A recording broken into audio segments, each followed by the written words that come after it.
हरियर दूब अब तो छिलाए लागल, गंगा जी के घाट चारू ओर लिपाए लागल। जय छठी मैया, छठी मैया, जय जय मैया।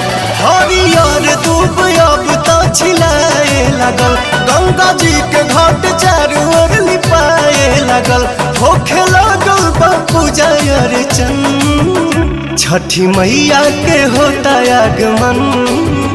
स्वागतम स्वागतम स्वागतम, स्वागतम स्वागतम स्वागतम, छठी मैया के करो स्वागतम।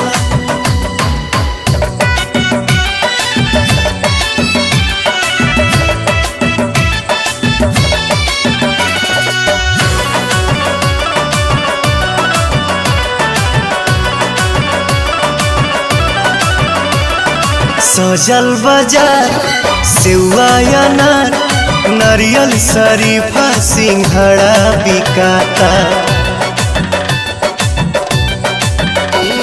सजल बाजार सेवा अनार, नारियल शरीफा सिंघड़ा बिकाता।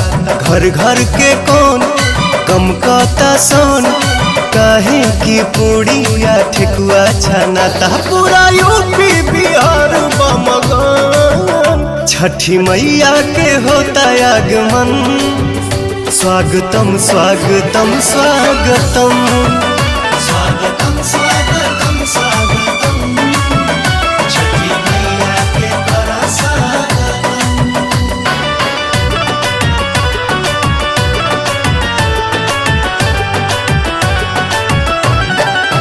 जय जय छठी मैया, छठी मैया, जय जय मैया। जय जय छठी मैया, छठी मैया, जय जय मैया। श्याम आजाद दिवाली के बाद जाए के रहल बम्बे न गईले हो। श्याम आजाद दिवाली के बाद जाए के रहल बम्बे न गईले हो। छोड़ी अरब मनावे परब, सब परदेसी घरे आ गईले हो। मेहरी संगे छठ करी है पमान, छठी मैया के होता आगमन।